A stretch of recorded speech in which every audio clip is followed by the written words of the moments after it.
Thanks for joining us from the Ohio AgNet, the voice you know with the news you trust studio. Sponsored by Grain Equipment Company, where innovation meets execution. I'm Morgan Anderson. Well, happy Earth Day. It's a beautiful day outside. 67 degrees, sunny with a slight breeze and a little bit of clouds. We can expect these same conditions with those same clouds for the rest of the evening. Our low for tonight is 46 degrees. It's planting season all across the state of Ohio. The Ohio Crop Progress and Condition Report for the week ending for April 20th sees the USDA NASS reporting 2% of Ohio corn planted, which is in line with the 5-year average. Winter wheat is up at 31%, which is up 19 points from last week, but below the 45% 5-year average. 37% of oats are planted, with 6% of oats emerged. If you want to check out that full report, head on over to our website, ocj.com, and check out article 2% of Ohio corn planted. We got that linked for you so you can easily check it out. Let's take the scope of that report just a little bit wider with USDA's Rod Bain as he shares the progress moving across the country. Let's check it out. Crop planting progress for corn and soybeans made significant week-over-week jumps per Monday's latest USDA Crop Progress Report. USDA meteorologist Brad Rippey says for corn planting for the 2025 season advancing to 12% of the U.S. intended acreage by the 20th of April. That's 2 points ahead of the 5-year average of 10%, 1 point ahead of last year's 11%. With double-digit corn planting progress in 5 of the 18 major reporting states. For this time of year, a pretty rapid pace on soybean planting. The national number is 8% planted by April 20th. The soybean 5-year average for planting is 5%. We were at 7% this time a year ago. With 6 of the 18 major bean reporting states noting double-digit planting progress for that crop. Corn crop emergence was also reported for 2% of the nation. That number the 5-year average. Thanks, Rod. We'll be back right after this. Think biodiesel is just another fuel? Think again. Biodiesel is Ohio innovation on the move. Clean, green, and built to keep diesel engines running strong. It's an engine booster, a soybean supporter, and an environmental champion all in one. Every gallon reduces emissions, strengthens Ohio farms, and powers your ride.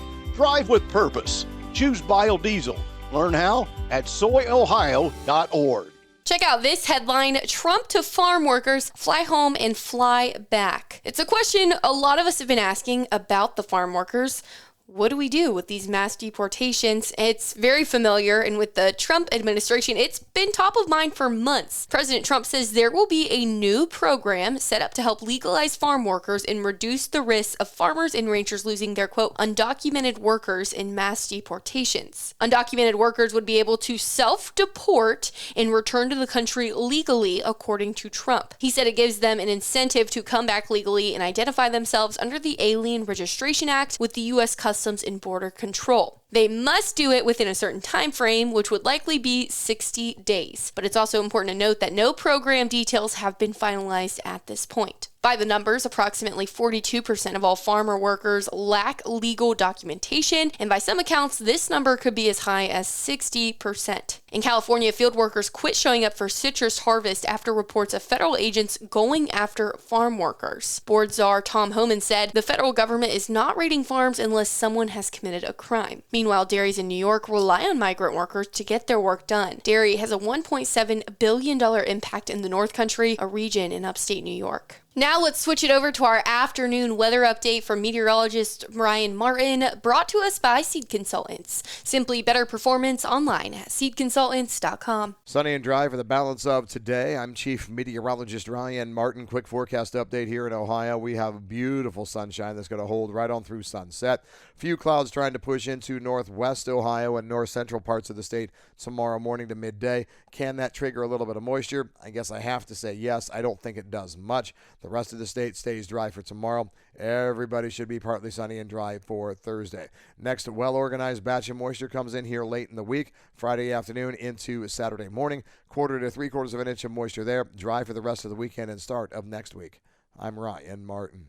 Thanks, Ryan. Now let's recap how the markets closed, brought to us by Seed Consultants. Simply better performance online at seedconsultants.com. May corn down 6 cents at 4.75 3/4. December corn down 6.5 at 4.58. March corn down 5 1/4 at 4.71 3/4 cent. May beans up 5 1/2 at 10.35. November beans up 3/4 cent at 10.26 1/2. January beans up 1/2 cent at 10.39. July wheat down 2 cents at 5.50 1/4 cent. September wheat down 3 1/4 at 5.64 1/4 cent. And December wheat down 4 1/4 at 5.86. April live cattle up $1.60 at 211.37 1/2. June live cattle up $252 1/2 at 206.27 1/2. August live cattle up $245 at 202.45. May lean hogs up $1.20 at 92.22 1/2. June lean hogs up $222 1/2 at $100.27 1/2. July lean hogs up $2.02 1/2 at $100.27 1/2. August feeder calves up $210 at $291.25. September feeder calves up $225 at $290.25. In May, Class 3 milk up 21 cents at $18.37. Thanks for tuning in. I'm Morgan Anderson. This is the Ohio AgNet.